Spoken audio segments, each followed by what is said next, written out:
Hey everybody, I'm Mike with Budget Guns and Gear Reviews, and this is The Right of the People, where we use the first to defend the second every Friday night at 7 p.m. Eastern. So uncover your keyboards and fire up your fingers. It's time to join the conversation.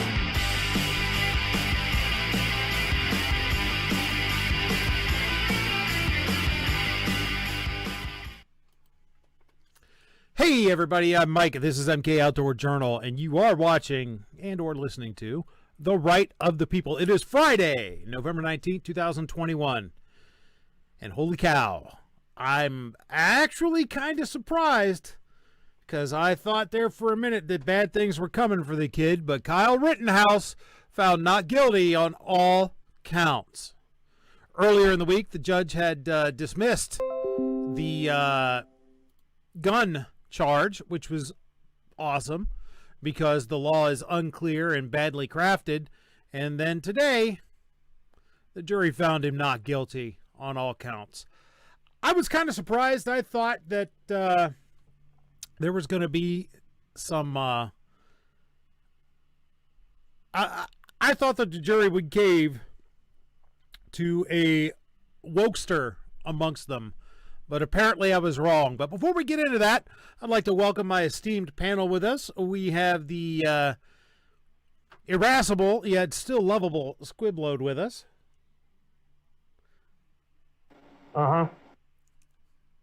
He's feeling irascible tonight, folks.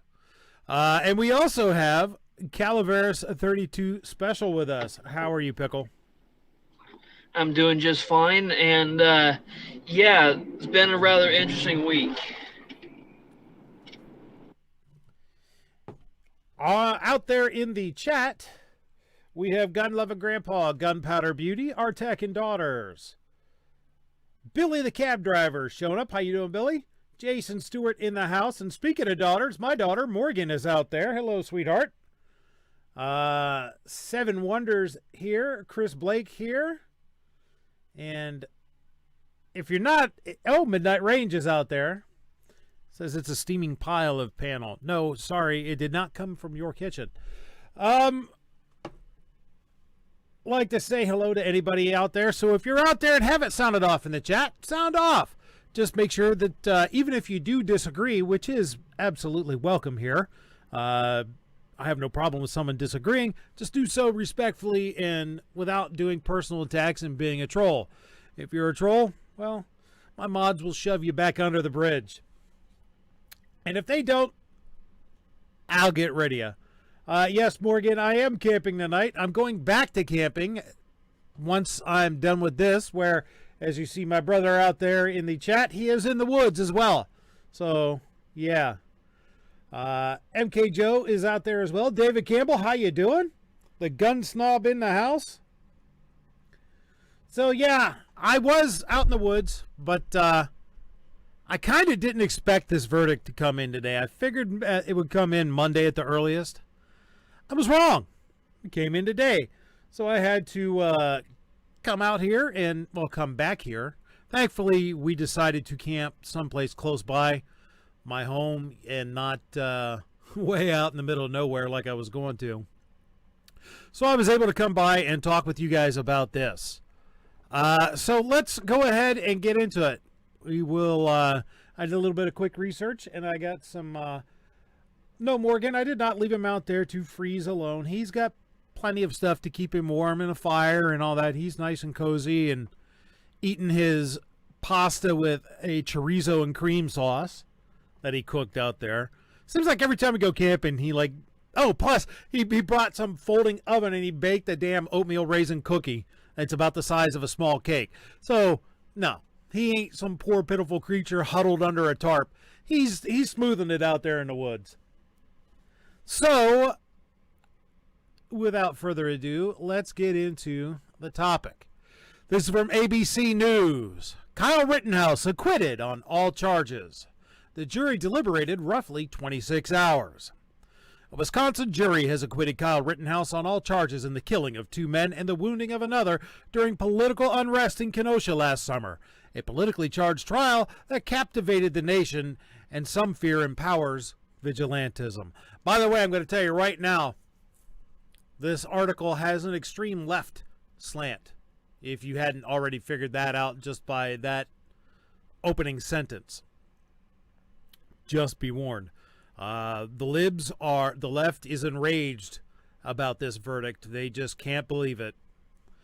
The 18-year-old fell over after hearing the verdict. The jury deliberated roughly 26 hours. I mean, yeah, he did fall over. I mean, after he heard that last count of not guilty, he collapsed. I do not blame him. Rittenhouse claimed he shot 3 men, 2 fatally, in self-defense during a 2020 protest. Joseph Rosenbaum, 36, and Anthony Huber, 26, were shot and killed, while 27-year-old Gage Grosskreutz was wounded. Huber's parents, Karen Bloom and John Huber, said they're heartbroken and angry by the acquittal. Today's verdict means there's no accountability for the person who murdered our son, they said in a statement. It sends the unacceptable message that armed civilians can show up in any town, incite violence, and then use the danger they have created to justify shooting people in the street. I see they bought the prosecution's pack of lies. Hell, maybe the prosecution got that pack of lies from them. No reasonable person viewing all the evidence could conclude that Mr. Rittenhouse acted in self-defense, they said. And they were absolutely wrong, being idiotic on that one. Sorry. I mean, I hate to say something bad about a grieving parent. I know what it's like to lose a child. Yes, my child was taken in an auto accident, not in something like this. But the fact is that Anthony Huber died from his own actions. He died as a direct consequence of his own actions. He died as a direct consequence of participating in a riot and then chasing down someone who was armed, who had already shot one man and shot at another, and then assaulting that man with a skateboard, and then trying to take his weapon, pulling it directly into his chest. I mean, I understand the loss of a child, but my child was innocently going to school. Yours was not innocent. Yours reaped the consequences of their actions, and it's that simple. Any reasonable person viewing all the evidence could only come to the conclusion of self-defense. But I've talked about that over and over on this show, and I'm sure I'll probably do a standalone video on it in this upcoming week about exactly why what Kyle did was self-defense. But I'm digressing hugely. Mr. Rittenhouse came to Kenosha armed to kill. Kenosha police encouraged him to act violently, and our son is dead as a result. Huber's parents vowed to fight to hold those responsible for Anthony's death accountable, continues in full force. Neither Mr. Rittenhouse nor the Kenosha police who authorized his bloody rampage will escape justice. President Joe Biden said in a statement, while the verdict in Kenosha will leave many Americans feeling angry and concerned, myself included, we must acknowledge that the jury has spoken. He went on, I remain steadfast in my commitment to do everything in my power to ensure that every American is treated equally, although some will be treated more equally than others, with fairness and dignity under the law. Rittenhouse pleaded not guilty to 2 felony counts of first-degree recklessly endangering safety, first-degree reckless homicide, and first-degree intentional homicide, and attempted first-degree intentional homicide. A charge of violating a curfew that was imposed during the protests in Kenosha was dropped during the trial. Also dropped was the gun charge because it was crap law. During his testimony, Rittenhouse said he shot all 3 men with an AR-15 style semi-automatic rifle in self-defense. I didn't intend to kill them. I intended to stop the people who were attacking me, Rittenhouse repeatedly said, at one point breaking down and sobbing on the witness stand. After the verdict, Wisconsin Governor Tony Evers said in a statement, no verdict will be able to bring back the lives of Anthony Huber and Joseph Rosenbaum or heal Gage Grosskreitz's injuries, just as no verdict can heal the wounds or trauma experienced by Jacob Blake and his family. No ruling today changes our reality in Wisconsin that we have work to do toward equity, accountability, and justice that communities across our state are demanding and deserve. So you can tell what leftist slant Evers is coming from.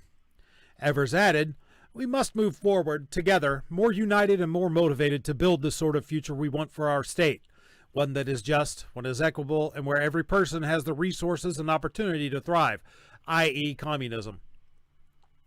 The chaos in Kenosha unfolded on August 25, 2020, after protests erupted over a police officer's shooting of Jacob Blake, a 29-year-old black man. The protests turned violent, prompting an online call for armed patriots to come to the city to protect our lives and property. Rittenhouse, who was then 17, answered the call to help. His attorney, Mark Richards, said. Rittenhouse, who said he was a nursing student and a former firefighter EMT cadet, claimed during his testimony that his primary purpose for going to Kenosha on the night of the shootings was to provide first aid to people in need. The prosecutor's case hinged heavily on multiple videos showing Rittenhouse shooting the unarmed Rosenbaum, as well as Huber, who allegedly struck him with a skateboard twice. There is no allegation there. He absolutely did strike him with a skateboard twice. Video also captured Rittenhouse shooting Grosskreutz, a trained paramedic, in the bicep after Grosskreutz approached him with a loaded pistol, and as they are forgetting to mention, and Grosskreutz admitted on the stand, pointing it at Kyle. Lead prosecutor Thomas Binger said in a statement, "While we're disappointed with the verdict, it must be respected.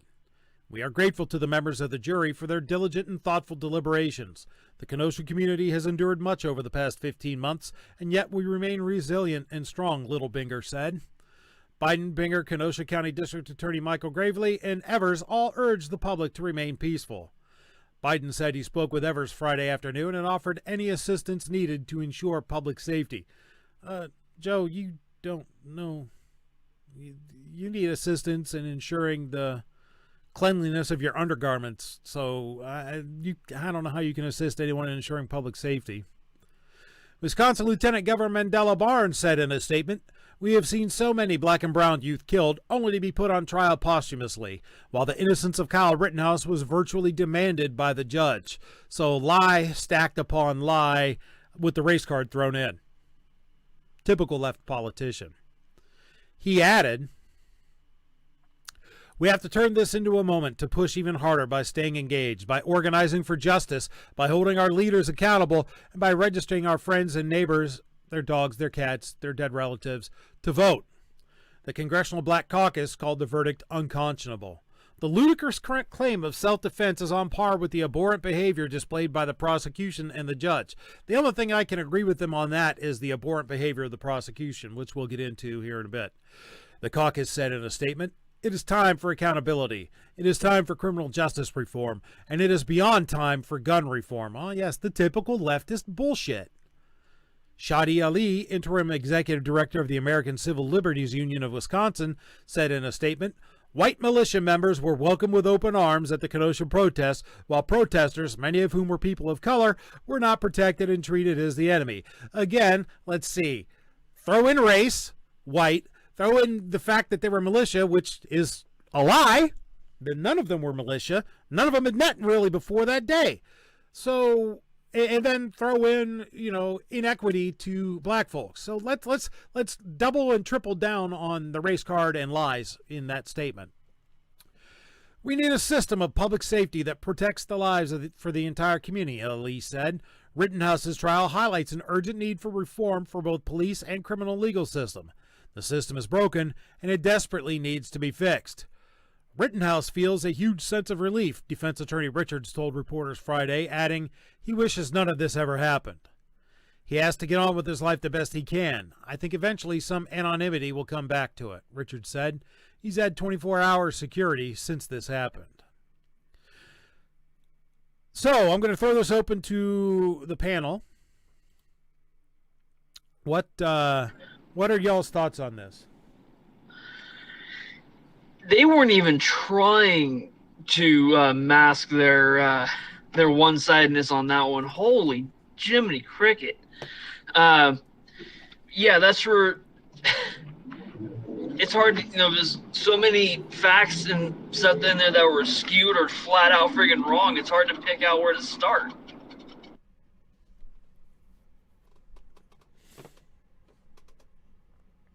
Yeah, it's I told you there was a slant to the article, horrible. slant. That's like having the fat kid sit on one side of the teeter-totter and having the little kid, a second grader sit on the other side. That's funny. That's funny. I used to hate it when they slid down the board and slammed into me. Let's go out to the chat. Let's see. No, it's not possum with chorizo cream sauce. It's pasta.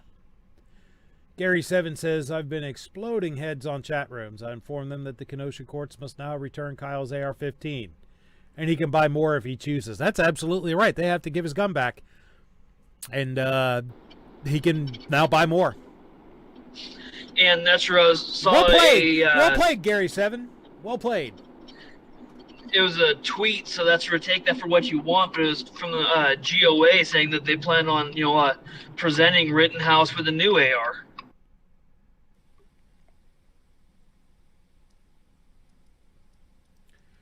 The only thing that the prosecution could have possibly gotten the jury to side with them on was provocation. Obviously, they didn't. Luckily. Yeah, I was worried that, and that was from Midnight Range TM, I was worried that that was going to happen because they played that card at the 11th hour, the provocation theory. They claimed that Rittenhouse pointed his rifle at the Zeminskis, who were there starting trouble the whole night and who had initially fired the first shot in that exchange that ultimately led to Rosenbaum's death. Frankly, I think they should be charged with felony murder because they were committing a felony of arson at the time that all that happened, and it resulted in Rosenbaum's death, but I digress. So, yeah. They brought this video out that the evidence fairy dropped off Friday, a week ago, and they rushed, and their quote unquote expert spent 20 hours working to produce a grainy, blobby photo that you couldn't see anything in, and even their zoomed video you couldn't see anything in, which their zoomed video isn't the same as the video that they provided to the defense, because they provided the defense with a low resolution file while they kept the high resolution. So they withheld the high resolution file from the defense. The prosecution acted in the shadiest, most dishonest, aggressively putrid manner possible during the entire case, starting his cross-examination of Rittenhouse by impugning on his Fifth Amendment rights to silence, and then trying to bring in evidence that the judge had already ruled couldn't come in, telling lie after lie, and then coming up with this magical video that purported to show that Kyle provoked this, and so it was all his fault. To me, it really seems like, especially Binger, but Krause as well, really needs to, have to go before some kind of ethics board, in that, have an investigation done on them to see if they should or should not be disbarred.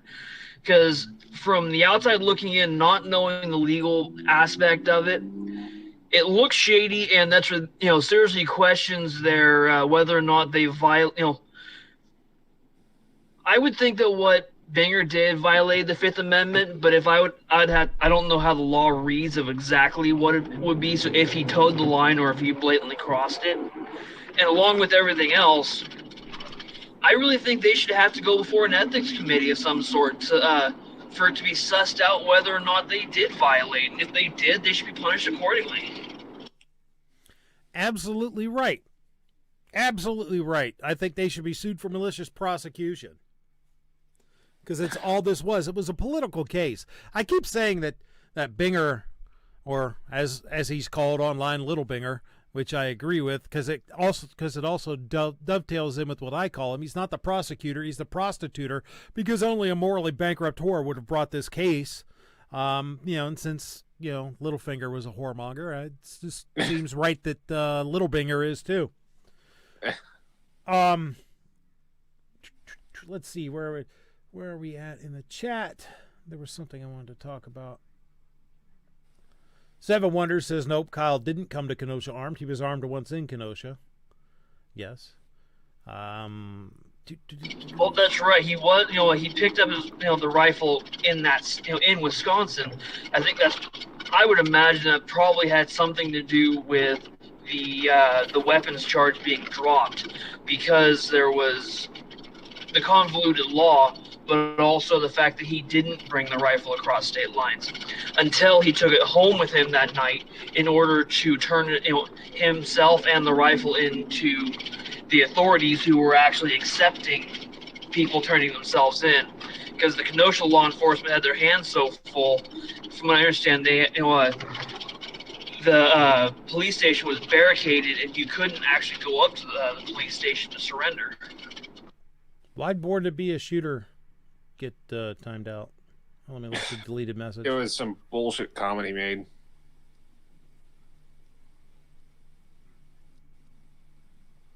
I wouldn't have timed him out for that.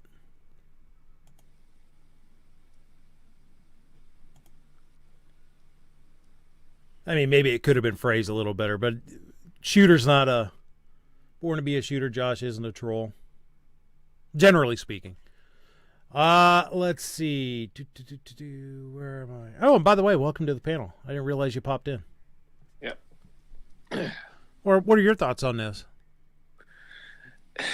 This whole case has been an absolute shit show for the past 2 weeks.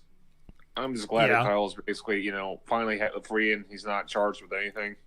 But what bothers me more than anything, the prosecutor, yes, but the Binger, out of all things, I still can't get over the part where he was, flagging people in court with his rifle. Oh yeah, we'll talk about that after a bit. That won him a spot. I'm just surprised the judge didn't catch the wind of that. Well, and that's where we're talking about the the political prosecution. At one point, Binger actually said something along that lines, in court, that it was a political, case. Yeah, he did say that during his closing argument. Let's see, where else are we at? Sold out for Jesus Christ. Are they protesting?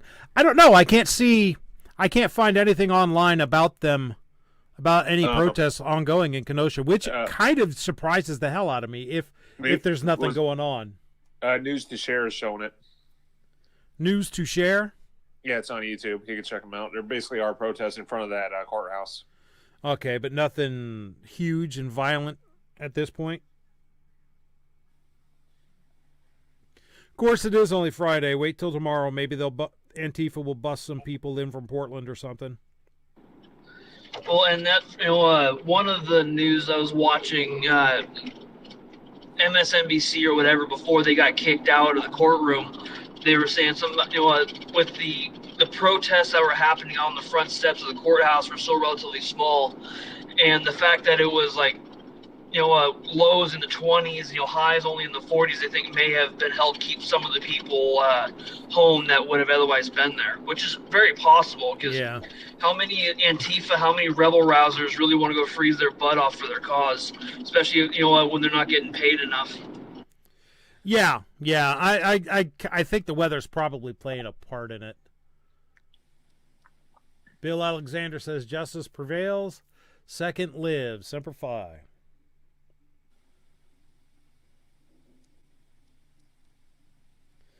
Walter Thornsley asks, Mike, speak on the what's next. Is there going to be fires all over the city, or is this going to pass? I don't know. What do you guys think? I think there's going to be riots coming out, and the National Guard, from what I'm hearing, is actually getting prepared for it. That's for earlier this week, I think it was Monday or Tuesday, the governor, put, at the time, I think it was 500 National Guard on standby. Yeah, they were like an hour away. That's right, along with all of the emergency responders that would normally be within the city. I have to imagine, not just in Kenosha, but Portland, Seattle, any of the places that in the last 18 months have had large scale riots and protests. Because some of them have, there have been places I'm sure have been legit protests, but that's where the law enforcement watches those just in case they turn into a riot. I have to imagine every place in the last 18 months that has experienced that is bracing just in case. Billy the cab driver says, I think if they're going to protest, it will occur over the weekend. Yeah, I tend to agree. Like I said, it's still Friday. I suspect that they'll get some people bust in tomorrow, and tomorrow is when there's a real bad chance of something happening. Could be wrong. Hope I'm wrong. I don't want to see anything like this happen to that city again. But Gunpowder Beauty does bring up an interesting point. She says, does anyone think this case is going to make rioters rethink the BS they pulled last year? I think we have a lot more gun owners now this time than we did last year, thanks to that. Yes, but that's for how many would be willing to actually stand up. But that's for as for the riot starting tomorrow. It does take a while to have shipments of bricks brought in. Yeah, that's true. Well, then again, I mean, you got the McCloskeys. I mean, what difference does that make? I mean, you might as well have more citizens of them that'd be doing it. Midnight Range TM is of the opinion that if there's no riots now, I doubt there will be. Not anything worth talking about anyway. Maybe some idiots being big shots and causing trouble. That could be. That could be. I hope he's right. So it's definitely going to be something to pay attention to over the weekend to see how this develops. Has there ever been a riot that was actually, seriously bad? They actually had to call in the Marine Corps or some other branch? I don't know that they ever have. I'm sure somewhere. I don't know if it all. In LA in '93. There you go. Yeah, I was going to say that. That's something about the LA riots in '93. That's where the whole roof Korean, incident and all that. Koreatown. Yeah, that's where. Of course, that was more than just Koreatown that that got burned. But that's where I would imagine if any incident in the history of the U.S. has required more than just your average response, it would have been that one. Look, if the National Guard gets deployed, they're going to follow their orders. It all depends on what they're ordered to do. If they're ordered to just stand there and look pretty, then that's what they're going to do. If they're told they can use up to lethal force, then that's what they're going to do. It all depends on what they're ordered to do as far as what they're allowed to do. If they see this, and it's on a case-by-case basis, what the governor or the president orders this time around for Wisconsin could be different somewhere else, some other time. It's some other situation. There's not one cut and dry plan for that sort of thing. As far as calling in further military to support the National Guard, or in the case of Los Angeles, replace the National Guard, it's possible, but it's got to be something where the president's got the courage to do that and accept the fact that it could just end it right away when you start seeing tanks and troops marching through the street, or it could escalate it. It could go either way. But if your city burns tonight, tomorrow, or next week, you asked for it. You might not deserve it, but you asked for it. Let me ask you guys, I have a question for... I was going to say, that's right, it took me a second to get to the mute button. I do agree with you there, Squib. That's where I actually had that conversation with someone previously about, whatever the National Guard's orders are.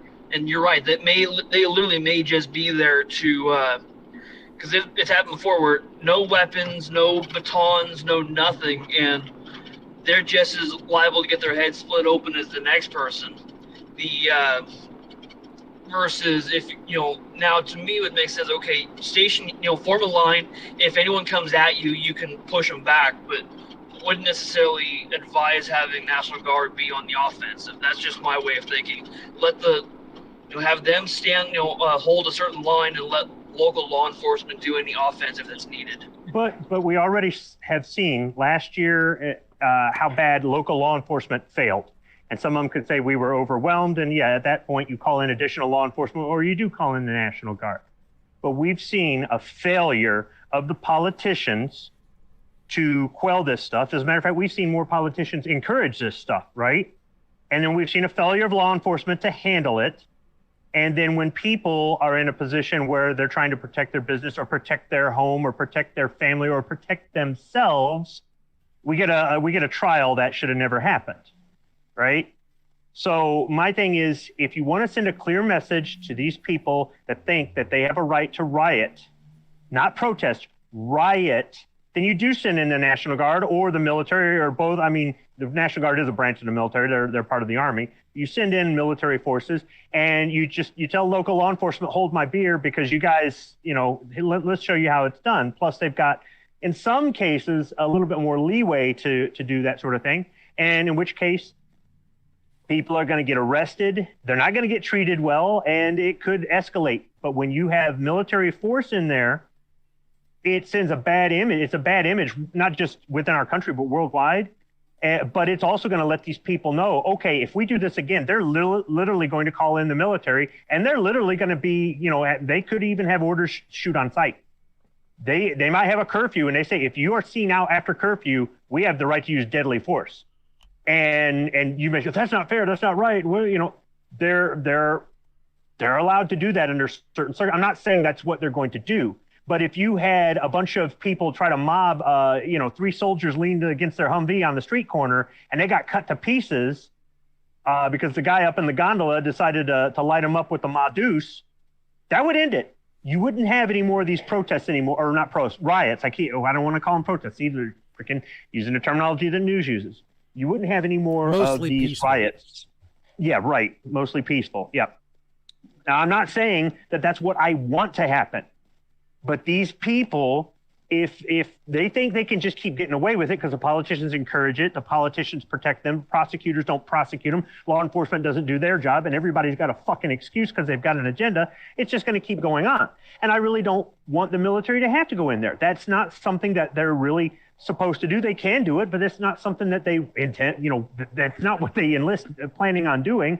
Not to mention, these guys have to live with it for the rest of their lives. When you're overseas, killing the bad guys before they get over here, that's one thing to live with. But when you're killing other Americans, that's another thing to live with. And of course, I'm taking it to the nth degree. I'm not saying that's your immediate go-to plan. But short of actually rounding up all of these sons of bitches and throwing the book at them the way they threw it at Kyle, they're not going to stop this unless they really have some show of force where they actually take some of these people. Why can't they take 3 or 4 of these rioters who have done the most damage and it's all caught on film and run them through the ringer like they did Kyle and make it a big national political case and never. Yeah, they'll never do it because it doesn't fit their agenda. So at the end of the day, we're our own worst enemy because we have Americans who have their head in their sand and they just want to believe what they're told by the politicians in the news and by people on YouTube. We have those people, damn YouTubers. We have people out there that are like, some of these people want to be the kind of person they accuse Kyle of being. They don't help when they get up there and run their mouth.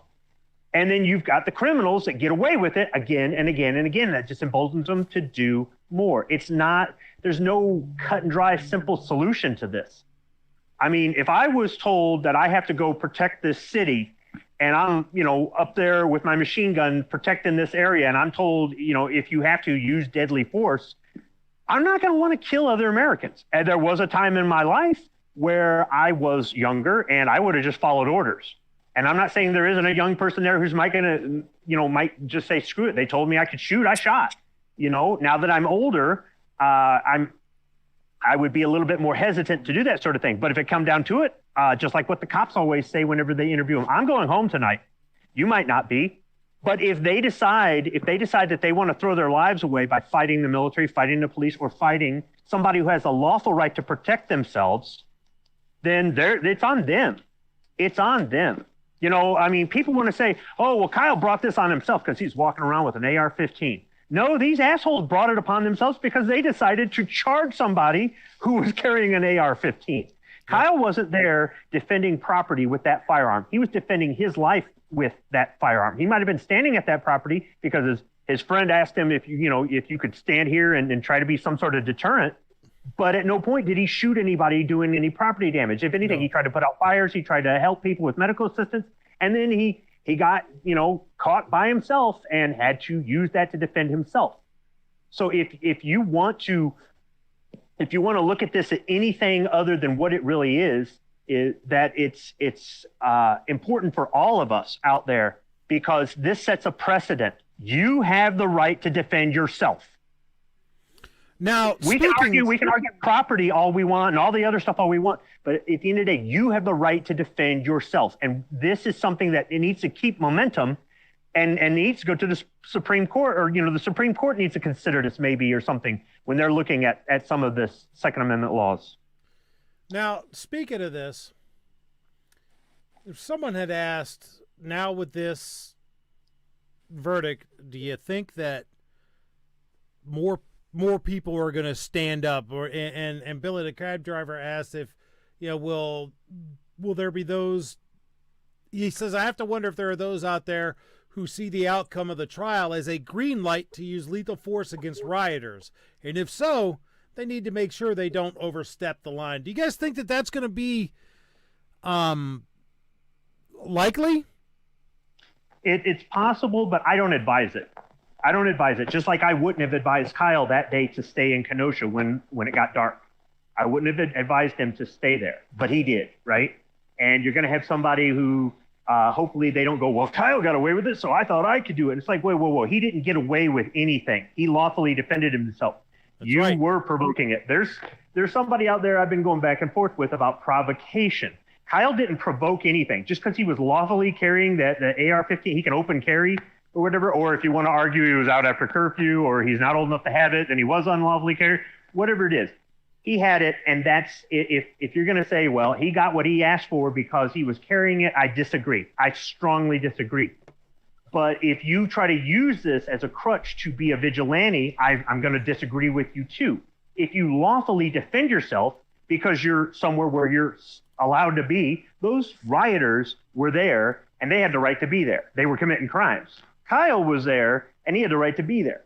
And not necessarily committing crimes. I mean, we can argue the gun charges, which got dropped or whatever, so whatever. But that's just it.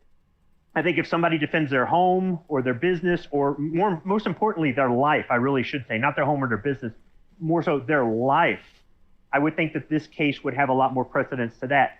Them not even going to court because of the Rittenhouse case. Or that the defense will cite the Rittenhouse case for self-defense, not really defense of other things.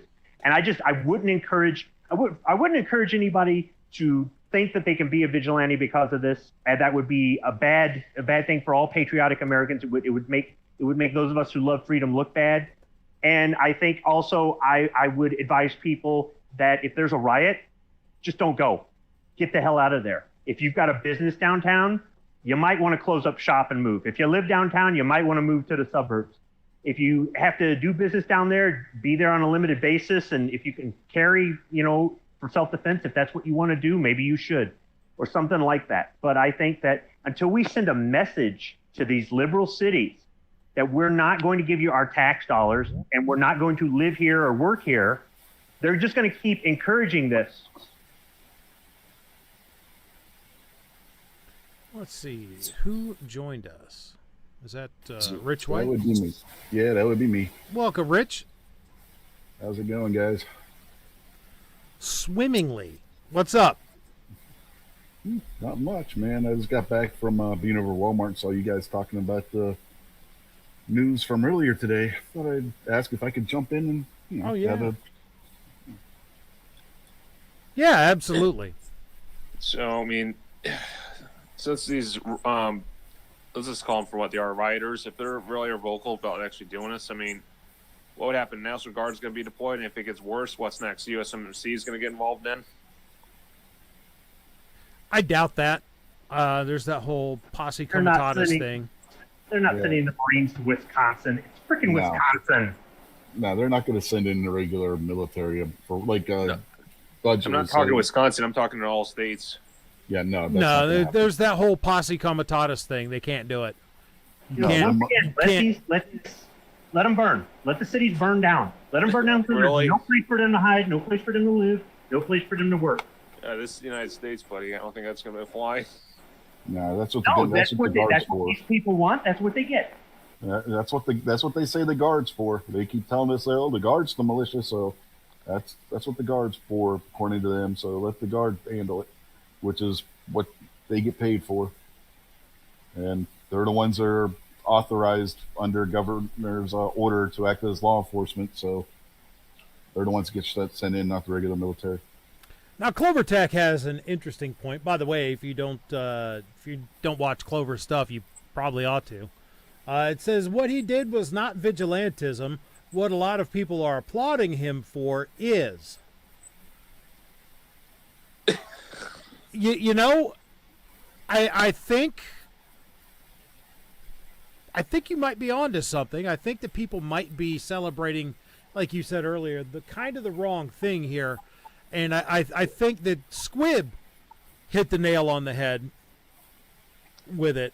You know, Kyle wasn't there shooting people to protect property. He wasn't there shooting people to take out the trash, to get rid of pedophiles, to, you know, shoot a wife beater, to, you know, shoot a commie and blow his arm half off.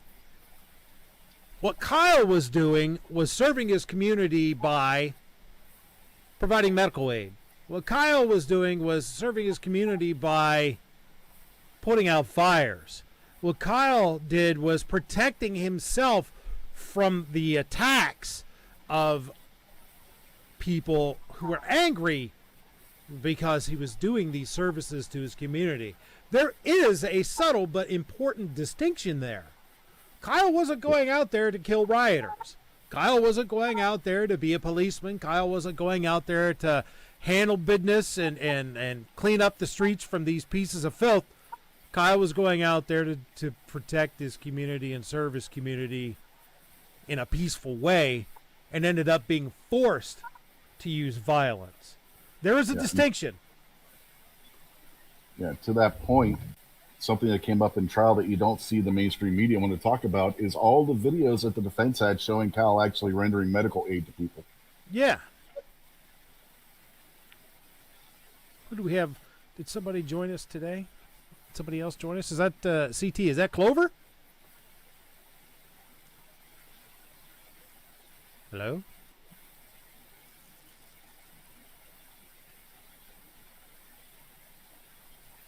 Might be his connection. But this one's pretty mobile friendly, so if he's on the road... No, he's muted somehow. Oh, real quick, while that gets figured out, Scott 79 said the president would have to declare martial law to bring an active duty military. Sort of. What the president does is request martial law to be declared by Congress. Congress is actually, it's like going to war. Congress are actually the ones who have to declare martial law. Did they do that in L.A.? Nope. It has to be something really, really major for martial law to be declared. Because they deployed the Marines in L.A. New Orleans. That's another one that's close. Yeah. What do you mean? That was the Guard in New Orleans. No. I'm just saying that the whole situation, they did the next. The 4th Marine Division? No. They're not putting the Marine Reserves in after these assholes. No, just the Army. You with us, Clover? I think Clover may be experiencing the dreaded technical difficulties. Yeah. Look, here's the thing. If these politicians want to put a stop to this sort of thing, then what they need to do is order their law enforcement to snatch these guys up and arrest them for breaking the law and make examples out of them instead of going on TV, lying and encouraging this behavior. And that's whether you're the mayor, the city council, the governor, the senator in that district, whatever it is. But they're not going to do that. They're going to keep encouraging this. They're going to keep calling the good guys the bad guys and the bad guys the good guys. And it's just not going to stop. And the average American supports this sort of thing because they don't want to think for themselves. They just want to be told what to think and what to do. Might be right about that, Squib. It's kind of like those people. What's her name? What's that politician's name? Maxine Waters. Kind of like that. Yeah, she should have been brought up on charges in Minneapolis for the crap outside the courthouse that she was pulling because she was actually inciting violence. Yep. Yeah, she was, and got away with it scot-free. Speaking of inciting things and ginning things up, what do you guys think of the media handling of this ever since it happened?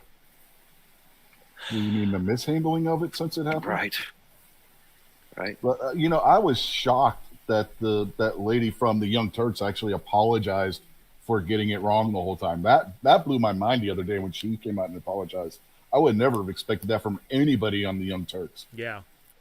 Well, what was it? CNN. Remember when he said this whole protest is unruly? Unruly. Yeah. That's one way to put it. Yeah, burning buildings sitting around. Are you finally with us, Clover? Thought I heard you I don't say know. something. Yep, there you are. Am I? Yep. What's going on, brother? Not a lot. Not a lot. I'm glad to see you stopping in to slum it with us today. Yeah, I didn't cover something earlier. Well, it didn't come up. So, I recorded a podcast earlier just kind of talking about what we could learn from this more than anything. Mm-hmm. And we got so many closed-minded people out there that just don't want to stop and think big picture. And, they want to just hone in and focus on minute details, right, and things. There's a lot we can learn from, the day that this all started till now, especially testimony in the trial. And one of the things that's really dangerous, and I didn't get to it, it was kind of my podcast provoked a lot of the language and stuff that I'm hearing. And I think it's dangerous. And it's the whole vigilante thing. So Kyle Rittenhouse is 100% not a vigilante. However, a lot of people out there are celebrating and praising him for vigilantism. Yeah. He was not there to fill a role vacated by the police. That's not why he was there. And people need to quit saying that because that's not the case. He would not have been acquitted if he would have been a vigilante, which is what people are celebrating him for at this point. And it's ridiculous. Is this coming from the radical right? It's coming from just random people that probably didn't watch the trial or didn't watch all of the trial. And, Over, let me ask you this question. Yeah. If the police were doing their job, and if the mayor was encouraging the police, ordering the police to do their job, would the owner of that car lot have asked Kyle and those others to be there that night, or would he not have to have done that? And whether or not his decision to ask them to be there was right or wrong, that's separate.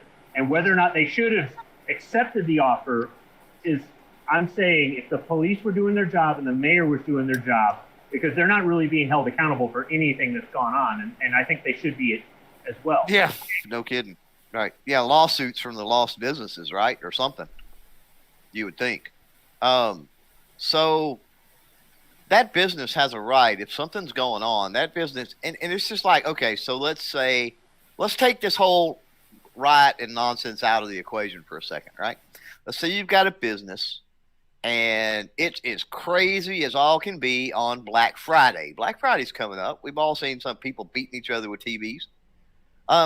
And you hire extra security for your business because you know that the likelihood of something being crazy, right, could go down. So, yeah, regardless of take police, first responders completely out of the equation, whether they're there or not there, or they're in full force or extra force or whatever, that business owner has a right to provide, facilitate, arrange a certain amount of security for their property. Now, depending on the state, the jurisdiction, and other things, what that security can do, right, is limited and bound, of course, by that. My point, though, and I think that was Squibb. That sounded like Squibb. Mm-hmm. Is that's irrelevant because I'm not talking about what Rittenhouse did. I'm not talking about him going there and standing on the property with his rifle. I'm not talking about him even walking down the street and assisting people with medical while having his rifle, right? Nothing he did, he didn't do anything in the capacity of a vigilante. A vigilante fills the void that they feel is there by the lack of law enforcement, right? That's the basic definition of a vigilante. Kyle didn't go there for that purpose. He didn't go there to fill a void by the police department, because it's not really the police department's job. It is to control the mob and control the crowd and control the riots. And in and of part of that is protecting the business. But it's not necessarily the police's responsibility to protect the business, right? So he wasn't going there. He wasn't going there to confront the crowd. He wasn't going there to confront the mob. He wasn't going there to direct traffic down the street and push the protesters, rioters, and mix thereof along. He wasn't going there to act in any kind of capacity that I can see that was a void caused by the lack of law enforcement. And some law enforcement was there, right? So, but my point is, people are praising it, like you said earlier, Squib, that, and I don't remember exactly what you said because I was trying to get in here, but you said something to the effect, it tailored over individualism, that this was about self-defense, right? And it is, and it should be celebrated as that, right? But people are, instead of saying, yay, we won a case of right to self-defense, blah, blah, blah, people are saying, oh, yeah, Kyle is innocent, and, you know, he stepped up, and he filled a void in the community that, you know, should have been the police department should have filled, blah, blah, blah, blah. Whoa, hold on. You're celebrating that, and you realize you're celebrating vigilantism by definition when you're celebrating that. So yeah, I think that's dangerous, and we got to be careful of talking about it and celebrating it in that context. I'm talking about the failure and ineptness of the mayor and the police or law enforcement in that area as a separate thing, as a separate thing, and that I'm trying to explain to people that I know that listen to the news to just believe that they skim the headlines and don't take the time to think for themselves. That rifle wasn't there to protect property. That rifle was there to protect him, and that's it. And that's all it was. And that this case affects everybody, even if you don't own a gun, even if you don't aim for the weapon, even if you're one of these conscientious objectors and say, I'll just roll over and die as opposed to defend my life. It doesn't matter. You, your kids, your grandkids, this case could be case law from here on out and affect everybody's right. Whether or not you exercise that right is your choice. If you don't exercise it, that's fine. I'm going to exercise it if I have to. Hopefully I never have to. But I want that right to be more solidified because people aren't listening to, they're misinterpreting the Bill of Rights and they're perverting the laws that we've had out there that should be adhered to. And instead we have to have these stupid court cases in order to say, see, Second Amendment, Right. Yeah. But that leans into my point. I agree with you. The city, whatever, completely responsible when they don't, have countermeasures and squash that. Right? They had a curfew. They had plenty of ways they could have enforced, dispersion of the crowd and all that kind of stuff. They could have done that. They chose not to. And then enter Kyle and the others, right, with their rifles. For their self-protection. Agree with you. Totally within their rights, totally fair, totally legal, not a problem. But that leans back into my point. If he had the rifle for his own self-protection, he's not a vigilante. So why are people celebrating him as the definition of a vigilante? It doesn't make any sense. Oh, he was there to protect, all the property and blah, blah, blah. Well, that has nothing to do with a rifle, which is for the self-defense. I mean, maybe deterrence, but ultimately, if they were picking people off from the roof, there would be a much bigger issue that we would be dealing with today rather than just what was going on with Kyle. Another point to that, if he was there with the rifle, asked, possibly, we still don't even know if it's true or not, by the owners of the property, he's then there as security, and he's still not there as a vigilante. Right. Yeah. Right. Exactly. And that's another crux that when you start looking, especially if you watch the entire trial, you watched all of the testimony, you actually followed everything, right? You're much more enlightened than 99.999% of people out there because they're just reading the headlines. But if you look into that, they didn't even ask Kyle. They asked the guy who asked the guy who asked Kyle. Yeah. So it's like, if I'm going to go defend a property, I don't know about you guys or anybody else out there in the chat, but I'm not opposed if there was shenanigans going on and somebody in town had a business and then they said, hey, would you mind coming as a deterrent, acting as security, standing on the roof, standing out, in front of the building, whatever, armed, to deter these people coming down the street from potentially burning our business down, whatever, and they asked me directly, then I would probably do that, right? If I had a friend that asked me, you know what I mean?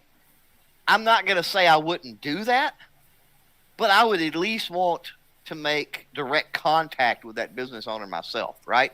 And I think I'm thinking from a 40-something-year-old perspective when Kyle was 17, right? So we got to keep that in mind too. We're talking about a kid that doesn't have the experience and foresight and knowledge and world experience to understand what could go wrong, right? And so, he didn't do that. So I'm not faulting him for that. I'm just saying that it's two different situations. Well, Clover, let me ask you this then. Kyle was open carrying a long gun. Now, I know he couldn't legally possess a handgun, correct, let alone conceal carry it. But let's just say hypothetically he could have concealed carried a handgun. Or let's just go down the road of he was doing it illegally. Regardless, right. Do you think he was asking to get assaulted because he was open carrying a long gun as opposed to concealed carrying a handgun? No. Okay. Could that have added to the totally on the people that attacked him? Okay. First of all, let me say that. Totally on the people that attacked him.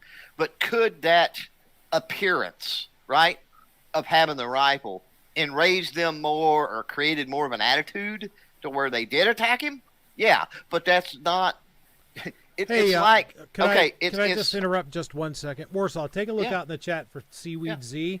That's the kind of stuff I want chucked out. The little small stuff, let it go. That shit, that needs to go. Sorry, Clover. No, you're fine. I forgot where I was at. What did you ask, Squib? Or what did you? About did you go long with gun, if that was.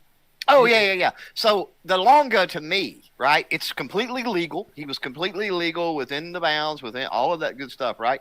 So take the long gun out and put a whatever shirt on, right? Or Trump hat, and I'm not a Trump man here, definitely not. But the Trump hat on, or put some. So you're well within your rights and legality, but did that, and so you're clear as far as provocation goes, right? And I'm agreeing with that 100%. There was no provocation. None.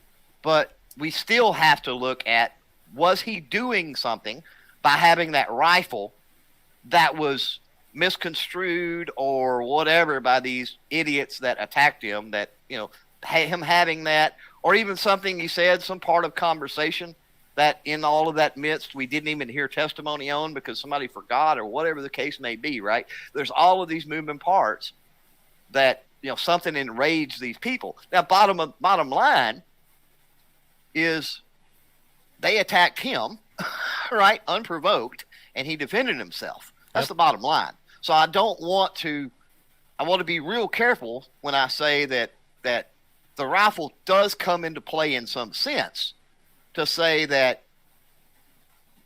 is not to point a finger at Kyle. Does that make sense? Yeah, it does to me.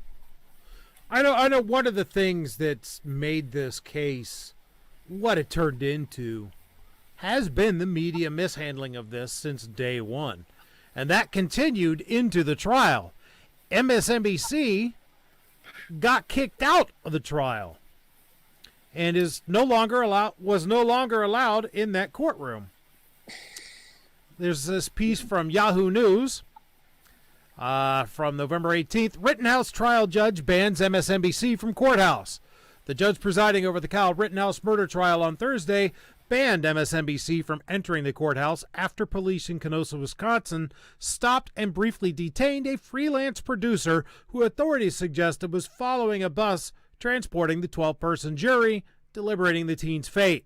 The jury concluded its third day of deliberations late Thursday afternoon following the announcement and will resume Friday morning, which we all know they did, and found him not guilty on all counts. Judge Bruce Schrader said that Kenosha police pulled over a person who identified himself as James J. Morrison on Wednesday night after he ran a red light about a block behind the jury bus. Schrader said that Morrison told police he was a producer with NBC News and MSNBC and had been instructed by his supervisor, Irene Bion, to follow the bus. I've instructed that no one from MSNBC News will be permitted in this building for the duration of this trial, Schroeder said.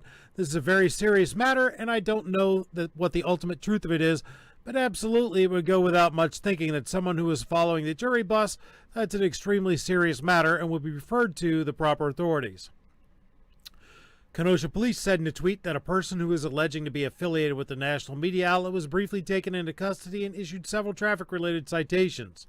Police suspect this person was trying to photograph jurors, they said, adding, there was no breach of security regarding the jury, nor were there any photographs obtained. This investigation remains active and open. And, of course, MSNBC says that a freelancer for the cable news network received a traffic citation, but denied that he was trying to photograph jurors. While the traffic violation took place near the jury van, the freelance never contacted nor intended to contact the jurors during deliberations and never photographed or intended to photograph them, MSNBC said. We regret the incident and will fully cooperate with the authorities on any investigation. I'm not sure how much weight I give that. So in other words, he got caught before he could do anything. That's what they're saying. That's it.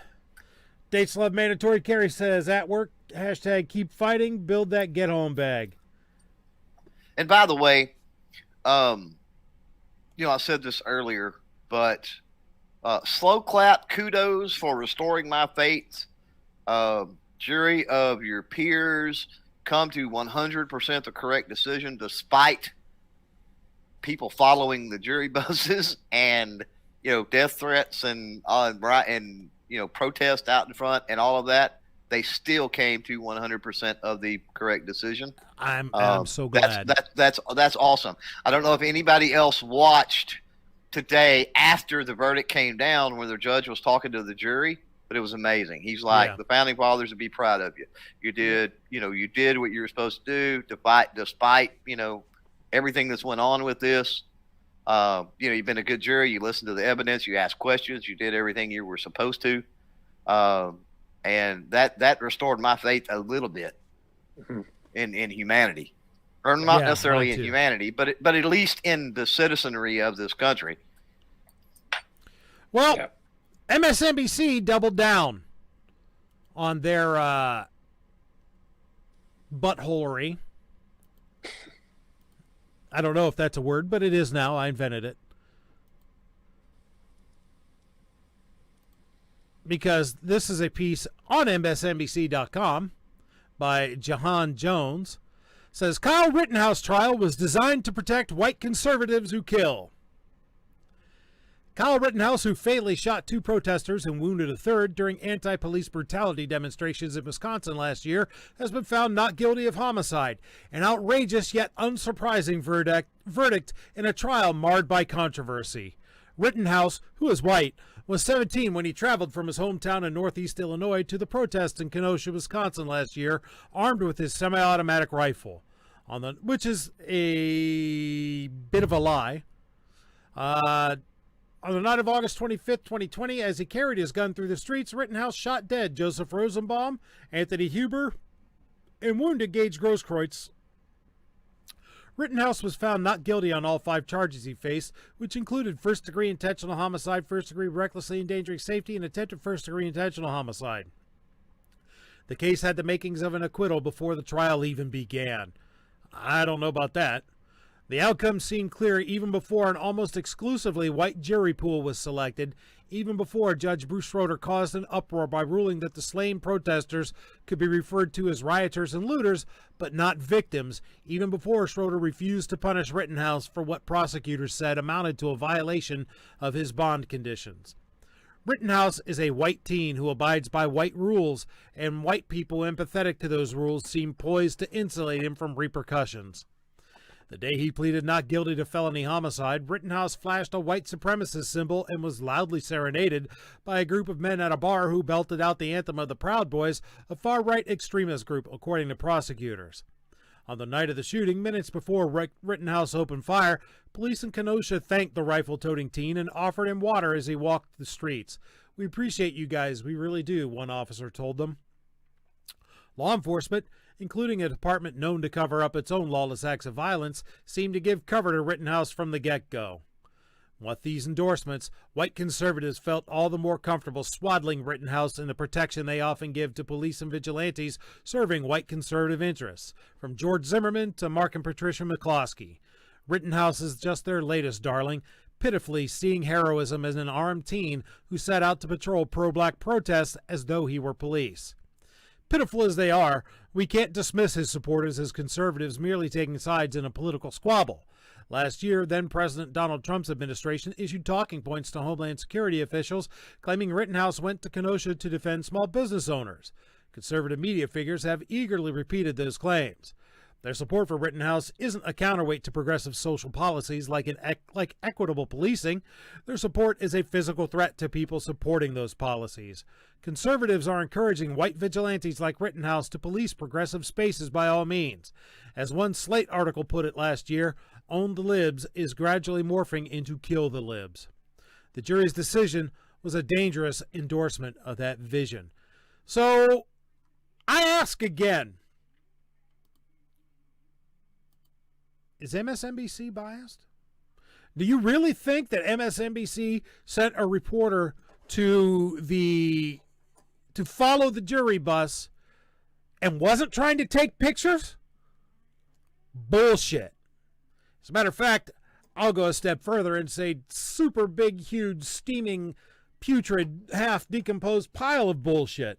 I would suspect that they absolutely sent that guy to get pictures of the jury in an attempt to possibly influence the decision. Well, there's no question. I mean, MSNBC is also the ones that earlier, I saw a headline from them earlier, posted by, it was Breitbart or one of the right-wing agencies, where they had the quote from MSNBC, "Rittenhouse acquitted, not vindicated." Yeah. It's that they're so far over the top left, it's not even funny anymore. When it comes to stuff like this, they just, whatever they can do to stir up trouble is what they're going to do. They don't care. Nobody's going to call them on it where they're going to get in trouble financially or anything. So they don't give a darn. They're going to do whatever they want to do. Folks, I'm going to tell you again and again and again for like the millionth time already. Disagreement is fine. Personal attacks, name calling, and just generally being a douche is not. It will not only get you timed out, I will just simply ban you permanently. Bye-bye. What if the person doing it's on the panel? If they're making personal attacks and generally being a douche, I'll boot them and ban them. Unless it's me, I can do that. Right. That's biased, man. Come on. Well, yeah. Who do you think you are? Who do you think you are? MSNBC? Of course it's going to be biased towards me. It's my show. I'm going to start calling you MSNBC Budget. Oh, MSNBC Budget. Outdoor Journal? Budget. Yeah, you're Budget, man. You ain't no Outdoor Journal. Budget MSNBC okay. from now Oh. Now, see, there you are, man. You are, you're presuming my name. Well, I don't care how you identify. That's how I identify you, so I don't care. That's all right. I accept that. Does it say MK Outdoor Journal on your driver's license? No, it doesn't say budget either. No. Does it No, say it but on your your birth shirt does. certificate? No, that's not my point. Does it say it on your birth certificate? No, it doesn't. Then I'm free to call you. Then I'm free to call you whatever I want. Oh, okay. Yeah, but I mean, his avatar, he is wearing a budget shirt and hat. That's right. I am still wearing a budget shirt and hat on my avatar. I've got to change that. You do got to change that. Come on, slacker. MSNBC isn't the only one with its panties in a bunch, though. This person here is absolutely got their panties in a bunch. Let's go ahead and watch this. This is from NBC Chicago. This is a direct attack on our democracy. Local Kenosha activists respond to Rittenhouse verdict. We're joined by Justin Blake. Justin, I know. And of course, it's going to buffer.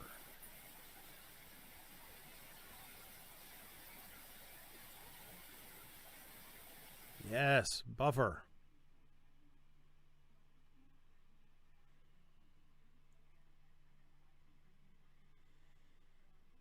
Know that this is not the moment that you expected or hoped to see, but what's your reaction for our audience back in Chicago who is hearing this, and to the larger community here in Kenosha? What do you want them to know? Assalamu alaikum, family. How's everybody doing this afternoon? Everybody, please take a deep breath. What we saw here was a terrible, tragic injustice. These young men were trying to support my nephew, Jacob Blake, who was shot in the street 7 times in the back in front of their children. And Anthony was his friend. It almost tore his heart out. He thought by coming out to peacefully protest was the way to handle things, until police officers fired rubber bullets at him in this field that we're standing in, which pushed them into Sheridan Avenue and on into the militia. The mayor, the police chief, the people who are running the army have blood on their hands today. This isn't just an attack on African Americans. I keep saying that. With the thing on January 6th down at the up in D.C., this is an attack on our diplomacy, on our democracy. So you can sit back and say it's not your people and it's not us, and let the first domino fall. But this is a direct attack on our democracy and republic that we live in. I think a lot of people are concerned about what happens now. What would your message be to the young people of this community going forward as they react to this verdict? Yeah, well, I'm not going to sing no violin song and say be peaceful. I want everybody to try to be as peaceful as they can. But as Martin Luther King said, there's a check out there that's overdue for African Americans. We made this country the greatest country in the world for 300, 400 years of free slavery. We need ours like yesterday. We need that check cashed. We need it brought to our people and cashed. This president, Biden and Harris, sold out our family. Sold out the Floyds and sold out Bianca Austin and the Taylor family. They said they were going to do things to square up what was going on in our African-American community and have not. So juries like this will continue to happen until the president, that we change this state from a red state to a blue state. The first state that he won was here and gave him great momentum to go in there. I didn't need a ticket to go up there to the White House when he got inaugurated. We need to bring something tangible back to our communities. And this was a god-awful sight for the whole world to see, the racism, the underbelly of racism that runs throughout this country in every jurisdiction. Was this an expected verdict? And now that it's happened, how do you explain this to people? We don't know the intricacies of criminal justice. This is why we fight every day for criminal justice reform. The judicial bias with this judge, the behavior of this judge, the way he was treated as a defendant. There's not a black or brown defendant in Kenosha County or any other county that can come up actually missing while on bail. After they find him, they release him back on bail. There is not a black or brown defendant who can commingle with other people in nefarious backgrounds and it not be brought into evidence. So we don't know. Black pastors can't go to a courtroom in Brunswick, Georgia. Black people can't go into legal proceedings in Charlottesville, Virginia. I mean, the challenge that America has with this verdict is this the country that you want? Because this is not the country that we want. We want equal protection under the law. The fact that Anthony Huber and Joseph Rosenbaum was white, racism is more deadly than COVID. It is indiscriminate. It just affect. So hold on a minute.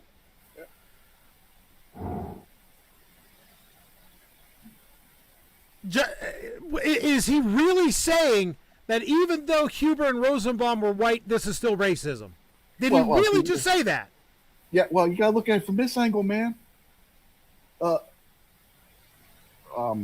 Kyle is part Hispanic, so it's got to be racism then, right?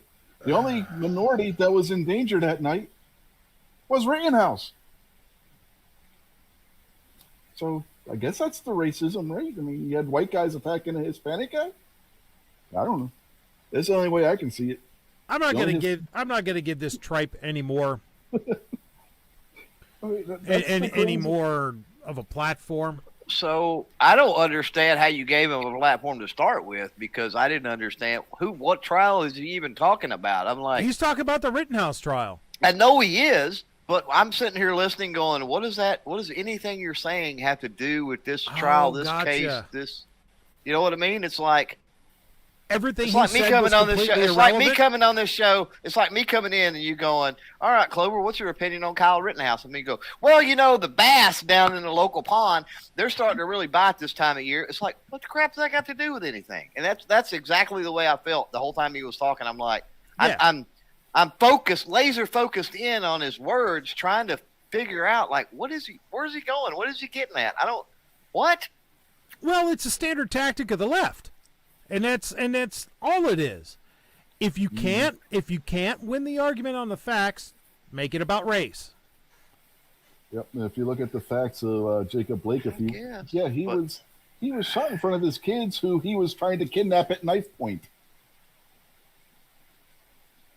Well, I've got to admit, I'm not up to speed on that whole thing and case, so I can't. I can't talk on that. He had a restraining order against him by his girlfriend. Some people say it was his fiance. He went to go get the kids, and she told him he couldn't have the kids. And he basically took the kids against her will, had a knife in the car, grabbed the knife. When the cops saw him with the knife, told him put the knife down. He refused to put the knife down, started backing out of the car with the knife, and that's when he got shot.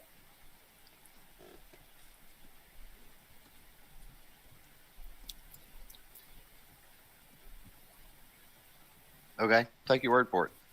You're the defense attorney anyway, right, Rich? Well, I have, I do have my bachelor's degree in criminal justice, and I have taken some law classes. So I mean, there is. I tried to give Unbannable a chance, then I banned them. So I guess their username was incorrect. I guess so. So, yeah, the media and the left are absolutely up in arms about this, which is nothing less than I would expect from it. You know, I mean, it's... I kind of do. Again, if you can't win the argument on the facts, put in racism into it, and then put in all kinds of language to stir up emotion. Because if logic doesn't win for you, emotion will. It's a standard debate tactic that they use, that they have been using for decades. I think this kid is going to have a horrendous time doing anything productive going forward. You know, from what his attorney says, kid still has hopes of being a nurse, still wants to pursue the medical field.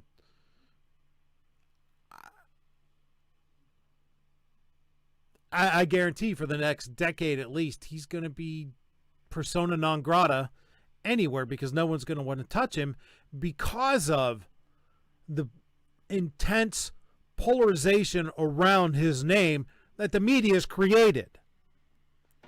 My advice for him is to enlist in the Navy, become a corpsman, and get out of the public eye, get deployed overseas, you know, see if there's a way he can claim a hardship and get sent to a Navy base overseas. There's still plenty of them. Japan, Italy, Spain, somewhere like that. And just stay out of the public eye. Have a distinguished service record. Don't screw up. Don't get in any trouble. Maybe if he's fortunate, he can get some promotions and some other things that would look really good on a resume and whatnot. And then when he comes back, when he gets discharged, and when he decides he wants to get back to civilian life, or they don't give him the opportunity to re-enlist anymore, then don't move to Illinois, don't move to Wisconsin, move to some other part of the country. And probably a more free state as well. Yeah, a more free state, and set up shop there. Start living your life there. Yeah. I wouldn't even come back to that area to visit family. I'd have family come visit me. And that's another thing too. His family is going to be dealing with all kinds of stuff. The jury is going to be dealing with all kinds of stuff. The judge is going to be dealing with all kinds of stuff. And I think that it took a lot of courage for the jury to do what they did. And I think part of the reason they took as long as they did to deliberate was because they wanted to cross their T's and dot their I's and show that, hey, we thought this through. We didn't just knee-jerk it to get the hell out of there. Because that's what I thought they might do, and they totally took me by surprise. But Kyle is young, and I'm sure he's going to have people approach him that really just want to exploit him. And Kyle has the opportunity right now to make a lot of mistakes to make himself look bad and ruin his life, and also make the Second Amendment culture look bad. Or he can do something productive, as a patriotic American. Oh, Rich, I wanted to see what he was spelling. So, I mean, it'd be interesting to see if he gets made into the face of the 2A community or not. And if he does, is he going to blow it, or is he going to be a good ambassador? So I'm glad you brought that up, Squib. I hope not. And let me elaborate. I think he has a role to play. And I do agree with you. Moving into some type of military service for a little while might be a break, that break some of the tension and under the current administration. Good luck with that. Well, yeah, that's true too, right?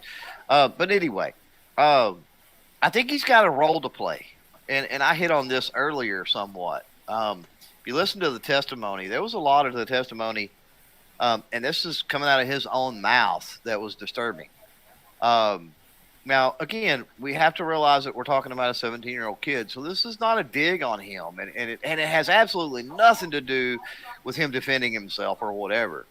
But the fact that he walks into a house, he goes downstairs, he picks up a rifle, he don't check to see if it's loaded, he don't check to see what kind of ammo's in it, he just picks it up and straps it on. It's like, who does that? The fact that he doesn't really know the difference between an FMJ and a hollow point. And he's been shooting. The fact that he's got an AR-15 and he's really only shot it maybe 20, 25 yards at the very most is really the only experience he's got with it. And again, we're talking about a 17-year-old kid. So, we got to factor that in, and I fully understand that. So I think he might have a role in, I'm going to pursue education, firearm education, and then I'm going to turn around and say, don't end up like me, right? And I mean, he come out on top, right, with the acquittal, right?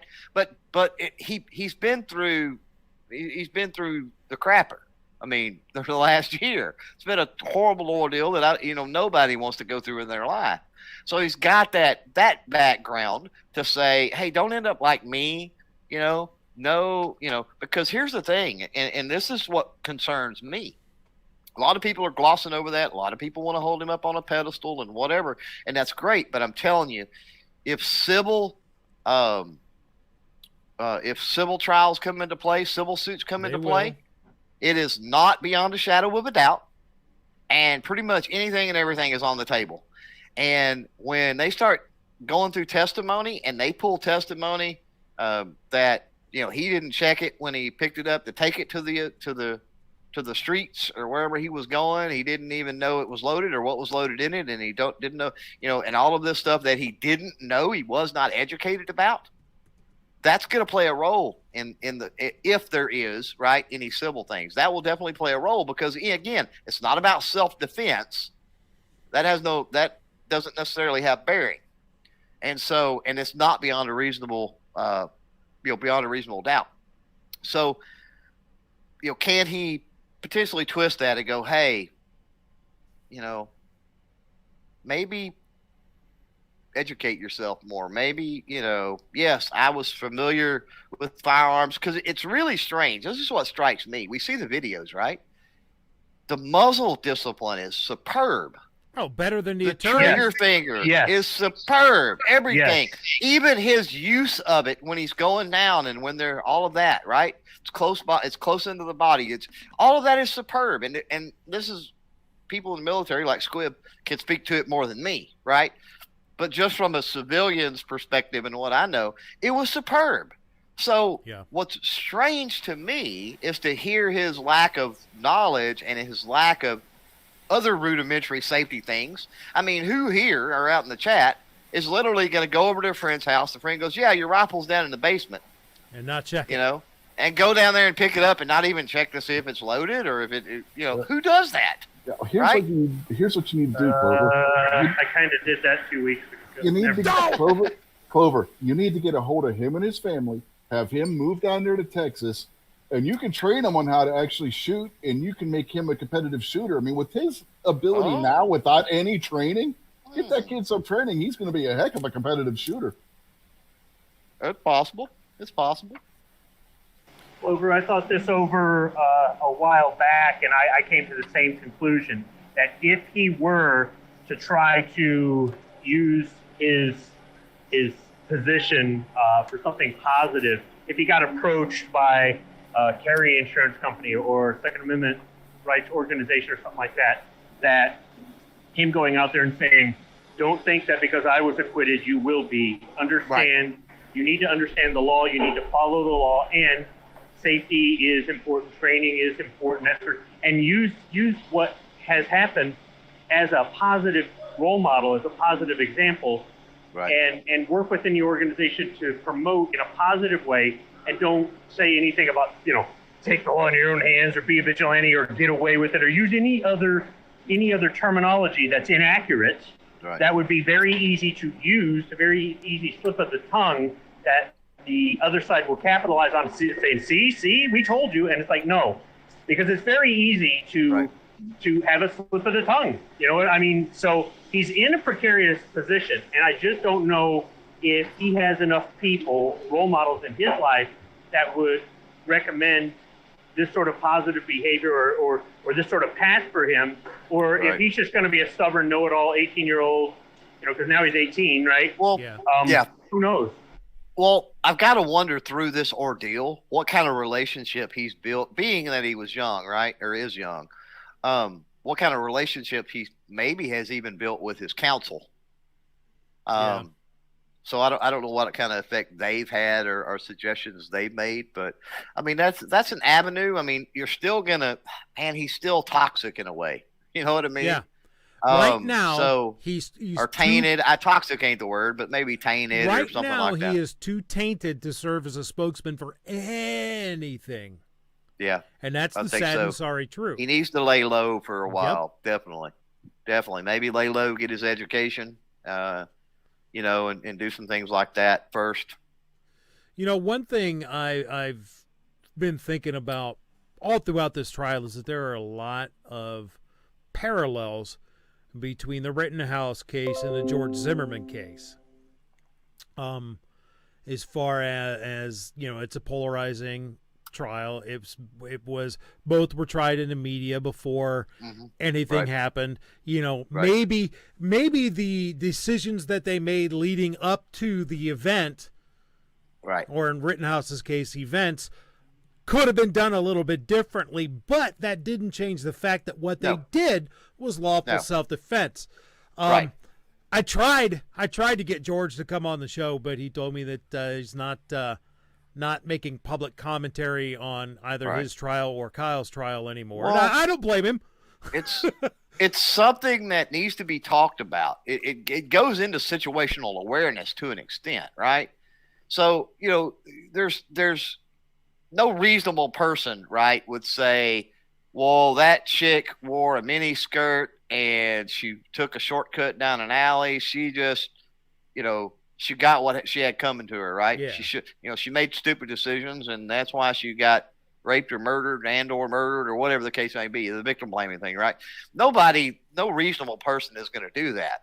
But the fact that had she made smarter decisions or even different decisions, they could be stupid decisions that were different, right? Could have changed the course of events, right?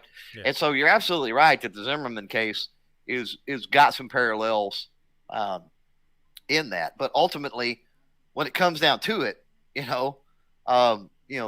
silly decisions. I don't even want to say stupid decisions because they're certainly not they're not necessarily wrong. They're not necessarily bad. They're not necessarily stupid decisions, but just different decisions.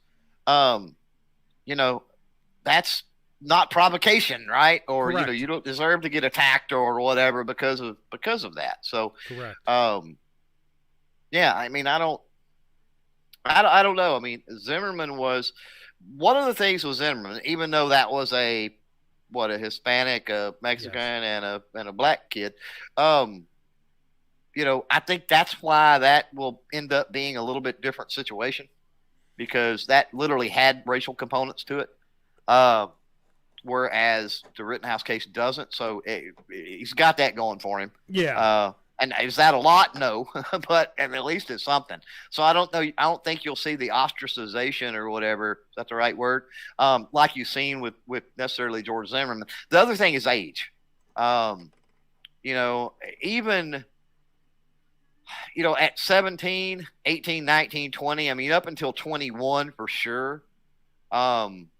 Perspective for 21 and below is a kid. For me, even mid 20s and even later 20s, a lot of times I'll refer to as kid. And I think he has that going for him as well. He actually has that, especially on the stand, right? You've seen all these pictures of him. You've seen him on the stand. He looks really young, right? His mannerisms and a lot of the way he acts. I mean, he acts like somebody that I don't want to say young. Immature, crying like a little baby. Well, no. I mean, you would too, probably, if you'd been through that. Hell, I would have. Don't think so? No. Oh, hell no. I know. Man, I would have. It's got to be emotionally ringing. When that boy heard that final not guilty and hit the floor, I'm thinking, shit, I'd have been right there with him because that would have been me. That weight lifted off his shoulders right there, and the relief that he had to feel. I felt for him. I really did. Yeah, or even when he broke down on the stand. I mean, you're talking about very traumatic events, and that's you're what getting I on saw. the stand and having to relive them, and that's what I saw was a traumatized kid having to relive the worst experience of his life, right in front of the nation. Right. Yeah, Exactly. that's. When I won Cadet of the Year in Junior RTC, my knees started to buckle. I can't imagine what this kid was feeling. Yeah. I know one of the things because of his age and lack of experience in life, yes. But if he was 50 years old, depending on what kind of person they are. And there's nothing wrong with showing an emotion, but there sometimes can be issues with showing emotion like that. At his age, it plays in his favor. Look at him. He's an innocent kid, whatever. If they want to play games, he can play games. Just the image. Now, I'm not saying he doesn't truly have emotions. I'm not saying he isn't truly, shaken by this. I'm sure he is. Who wouldn't be, right? But I'm just saying that, under whether he was found guilty or found innocent, if he was a lot more experienced, if he was a lot older, I think his reaction might have been a little bit different. But I do think him breaking down whether it was sincere or not, and I believe it was sincere, that it does play in his favor in the long run. Well, evidently it did, because justice was served. The defense attorney said something today when he was talking to the media to the effect, and I may misquote it, but something to the effect that justice is served when the truth is reached, and that's what happened today. And I'm just so glad for this kid that it happened, because you know what? As young as he looks, as baby-faced as he is, he wasn't going to do well in prison. Right. At all. Speaking of doing well, we here in the great state of Ohio have some stuff to celebrate. We are one step closer to constitutional carry. This is from WHIO. Ohio passes bill allowing concealed carry without a permit. This is from November 17th. The Ohio House passed a new bill that would allow Ohioans 21 and older to concealed carry a gun without a concealed carry permit in the state. The vote was 60 to 32 in favor of the bill. It will now move to the Ohio Senate for consideration. The bill, which is also known as constitutional carry or permitless carry, is supported by the Buckeye Firearms Association. Ohio is far behind other states in recognizing Ohioans' right to freely carry firearms without a burdensome licensing process, said Dean Reich, executive director of Buckeye Firearms Association. There is no other constitutional right where we tolerate so many barriers. In 21 other states, no licensing is required. It is time for a constitutional carry in Ohio. State Representative Bride Rose Sweeney, Democrat Cleveland, has been an opponent of the bill, saying the current requirement for concealed carry are the bare minimum and not overly burdensome, according to a report from the Columbus Dispatch. Now you have a scenario where you walk up to a car where a guy doesn't tell you, and this guy shifts in his seat, and you see his gun. It makes the dynamics of the traffic stop that much different, Weinman told the Dispatch. How is that different from any other traffic stop ever done, ever in the history of traffic stops? State Representatives Bill Plummer, Jenna Powell, Rodney Creech, and Kyle Kohler voted in favor of passing the bill. So, outstanding. Now we got to hit our senators, Buckeyes. We got to tell them, hey, pass this. Because there is a companion bill in the Senate. So, we need to get this taken care of. Will the gentleman yield for questioning? Sure. So, first of all, what was that? What did it just say about? What did he say? You got the article up, and I'm not seeing it on the screen. But what did he say about the representative from Cleveland about how the current regulation wasn't what? What was the language there? The current requirement for concealed carry are the bare minimum and not overly burdensome. I don't remember the Second Amendment. Correct me if I'm wrong. It doesn't say an overly, and it doesn't say overly burdensome. It says shall not be infringed, shall not be overly burdensome, I think. So yeah. But my question is, so the vote count there, is that good? Was that party lines? Where did that? Do you know how that fell? I'm not sure how that falls. I'm sadly not that up on how many of what we have. Yeah. I would guess that it's close to party lines, but I would suspect there are some Democrats that voted for it. Yeah. So my follow-up to that would be, what does your makeup in the Senate look like? About the same. We are Republican-controlled in the House and the Senate, and allegedly the governor's mansion.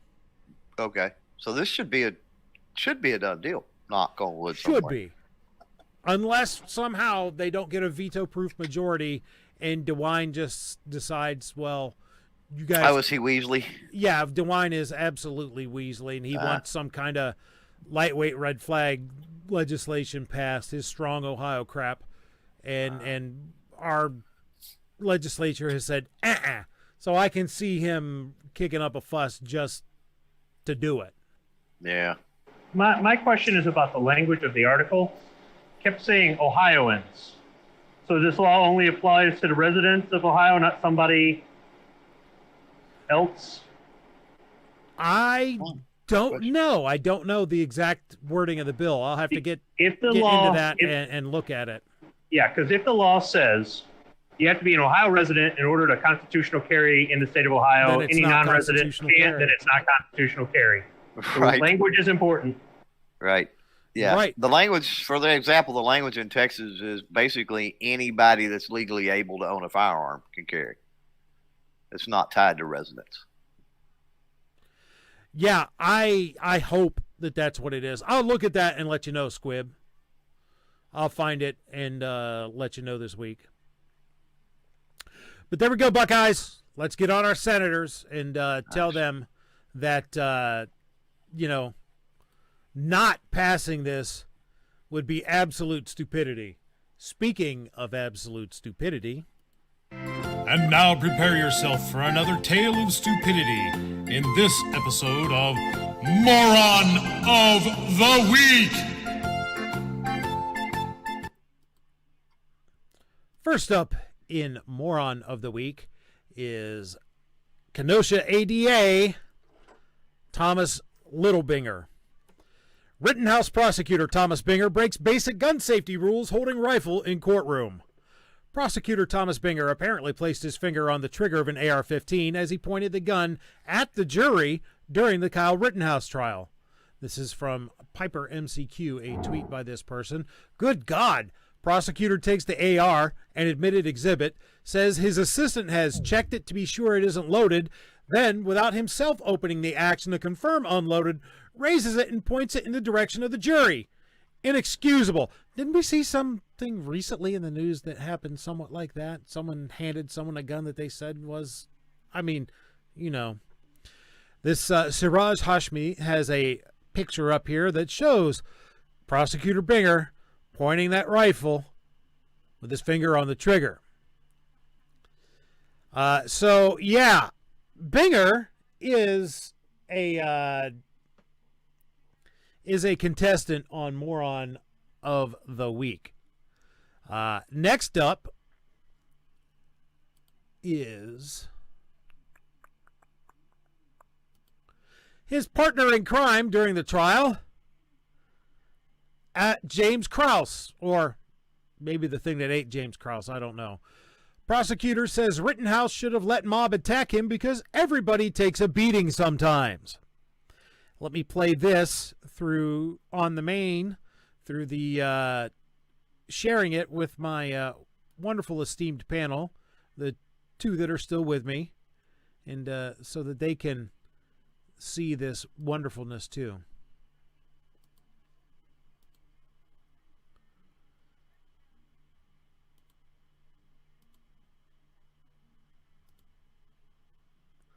So, I'll get to it, I promise.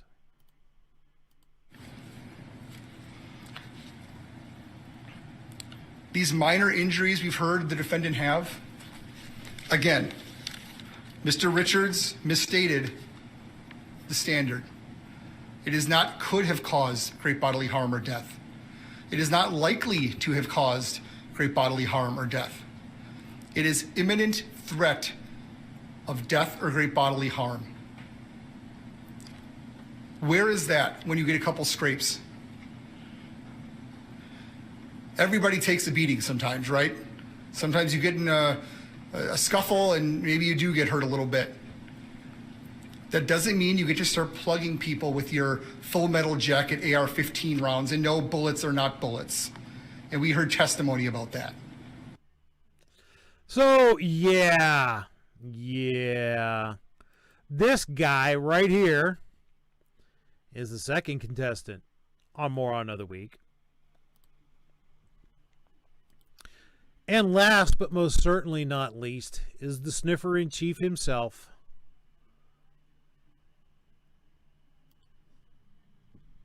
Sharton Joe Biden. This is a statement by President Biden on the Rittenhouse trial. While the verdict in Kenosha will leave many Americans feeling angry and concerned, myself included, we must acknowledge that the jury has spoken. I ran on a promise to bring Americans together because I believe that what unites us is far greater than what divides us. I know that we're not going to heal our country's wounds overnight, but I remain steadfast in my commitment to do everything in my power to ensure that every American is treated equally, with fairness and dignity, under the law. So yes, and I will do this by ensuring that on the campaign trail, I refer to a suspect, to someone who is accused, to the defendant in a murder case as a white supremacist. So, Sniffin' Joe Biden is contestant number 3 on Moron of the Week. So out there in the chatteroo, I put up the poll on who you believe should be moron of the week. Please go ahead and vote in the poll and let us know in the chat what you voted. Meanwhile, here on the panel, if it should ever come back to it,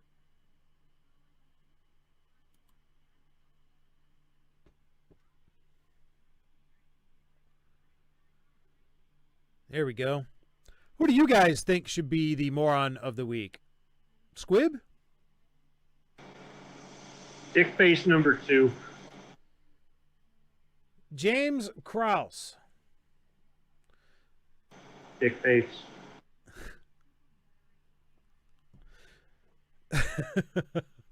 Pickle? I really don't like you right now there, Budget. Putting Kraus and, a Littlefinger on the same poll. I know. Makes it very, very difficult. I know. I'm going to, just for a consensus, I'm going to go with Squib on this one, but I think it could have gone to either one of those, a-holes.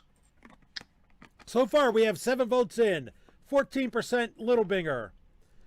15% for the thing that ate Littlefinger. And 71% for Joe Biden. Let's get some more votes in. We got 24 people out there. We got 7 votes. Come on, folks. Come on.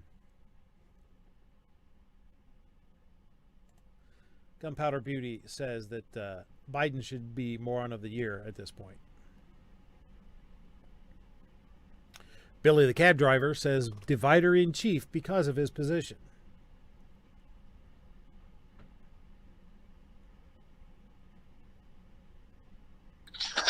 Yeah, I think our divider in chief gives dementia patients a bad name. Yeah, he does. We only have 7 votes out there still, folks. Let's get some in.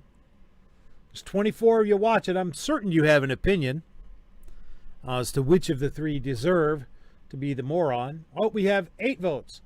Another one for Joe Biden. 12% for Binger. 12% for Krause. 75% for the Sniffster.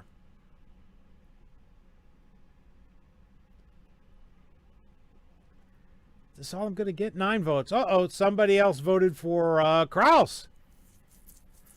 Little Binger coming up from behind. Well, Dragon at the end.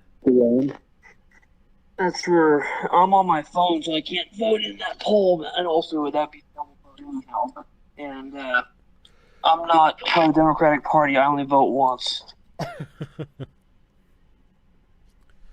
Wait till you're dead, then you'll vote as many times as you can. Uh-oh. Binger and Krause are tied. Joe Biden still has 60% of the vote, though, with 10 votes in. Are we counting using the Dominion machine, or are we allowing mail-in? Whatever YouTube has up there to calculate the results of a poll, that's what we're using. I'm glad that the jury wasn't using Dominion machines to tabulate their votes. Binger pulls ahead of the moon there, and comes really ahead. He's got 33% of the vote now, and Krause has 17%. Joe Biden only has 50% now. Gunpowder Beauty says that he's ahead of the dementia patients. They think they are president, and he actually is and can't remember it. Yeah, we're slightly off topic while we're waiting for votes to come in. Thoughts on his, presidential power being passed temporarily to Harris during his procedure, during, the colonoscopy where he's under anesthesia. I'm quite surprised she didn't do something sketch during that time. Quite surprised.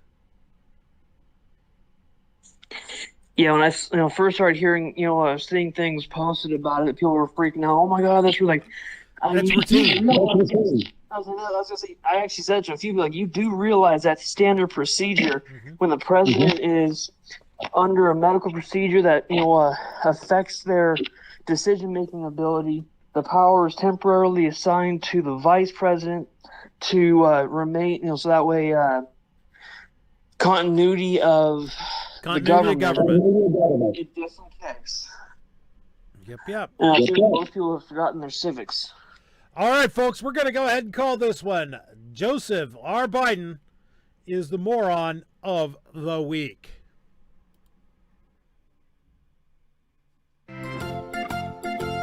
And there we had another tale of stupidity in this week's episode of Moron of the Week.